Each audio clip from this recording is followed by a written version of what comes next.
हम देखनी है पानी के भीतर ये हिजड़ा बा हिजड़ा। अरे का भइल? आज बहुत उदास लगा तारू, बतावा ना। डॉक्टर के पास गई रहनी, 5 साल हो गई, लेकिन अभी ले बच्चा ना भइल। अगर सासू माँ इनका दूसरा ब्याह करा दी है तो हम कहाँ जाई?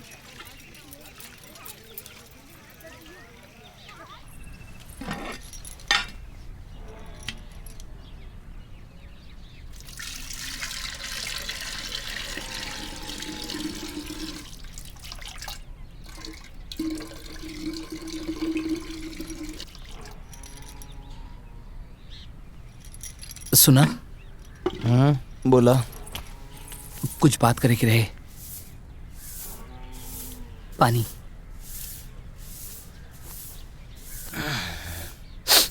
बोला। हम कहत रहनी कि हम ना वो बापू से आयुर्वेदिक की विद्या सीखले बानी, तो सोचत रहनी कि हम अब उपचार शुरू कर दी।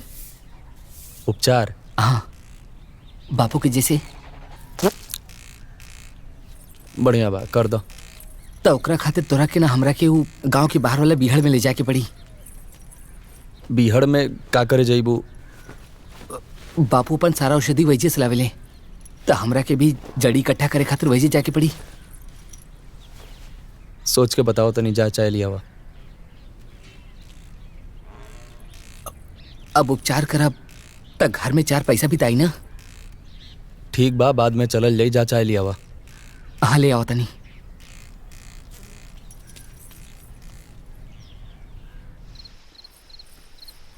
अरे थोड़ा आराम से, चोट लग जाई।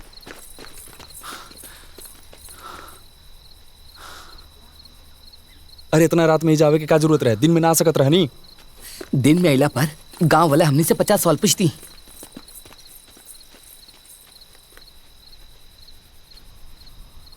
अरे आराम से देख के। का भाई? खुशबू।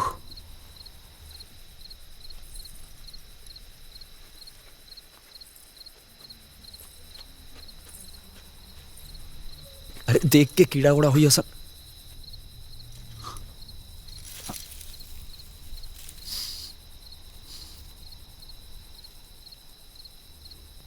ई काम आई।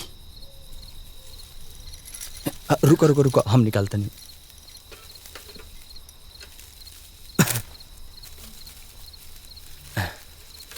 आइला तार जड़ी बूटी हो गई नू, चलो अब। तार बाबूजी बहुत कुछ सिखैले बड़न तारा के। अरे धीरे चला, आराम से, गिर जाइबू। हाँ धीरे चला। अरे खिचड़ी, अरे खिचड़ी आराम से चला। अरे अरे कहाँ भागा तरु? पानी। अरे खिचड़ी कहाँ जाता रू तू? ठंडा लग जाई।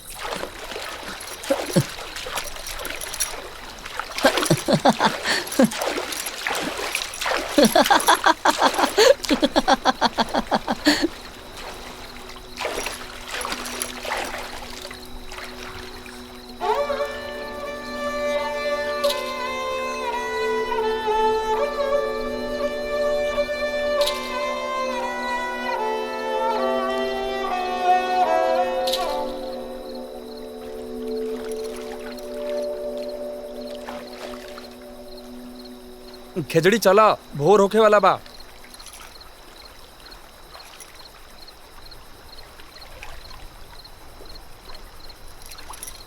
हे जल, हे जंगल, जौन आशीर्वाद हमार बापू के दिले बानी, उहे आशीर्वाद हमरो के दा। हमार औषधि अमृत बन जाए।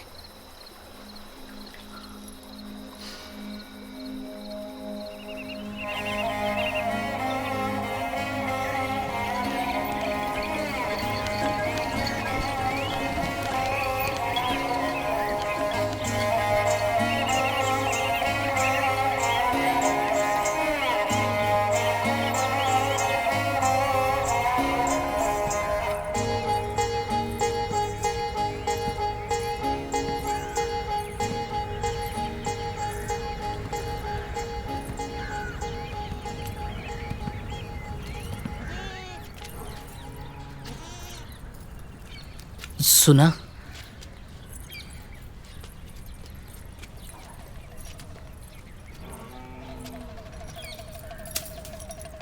तू तो वह बैजी के लड़की हो ना, मंगल के मेहरारू। वो रोज तालाब लेके सुन ले रनिया, कई साल से तोरा के बच्चा नहीं के रुकत। इला रोज सुतत समय दूध के साथ ही ले लिया। तू सच कहा तारू? शहर के बड़ा डॉक्टर भी जवाब दे दिले बाप। वैद की बिटिया बनी, विश्वास करा।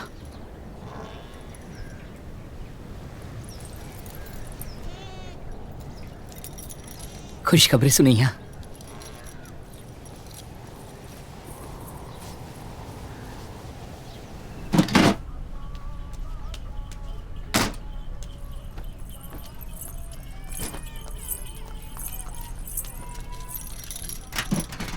सुना,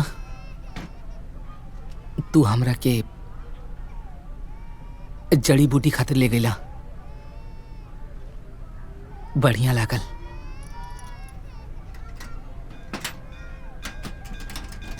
तोरा खातिर अंदर आवा।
अरे बहू, अरे देखा केहू बाहर बुलावता।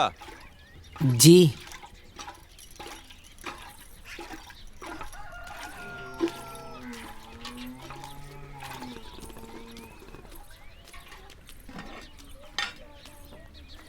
तोहरा खातिर खीर लेके आयल बानी। तहार दवाई चमत्कार कर देलस। काले पहला उल्टी भइल बा, हम पेट से बानी। खेसू काका, खेजड़ी के हाथ में कर बाबूजी के विद्या बा। जवन काम शहर के डॉक्टर ना कर पैलस, वो एकर जड़ी बूटी कर देखैलस। मंगल खातिर बहुते गुणवान बहू लेके आयल बानी रहुआ। अच्छा, अब हम चलतानी।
हम देखनी है पानी के भीतर ये हिजड़ा बा हिजड़ा।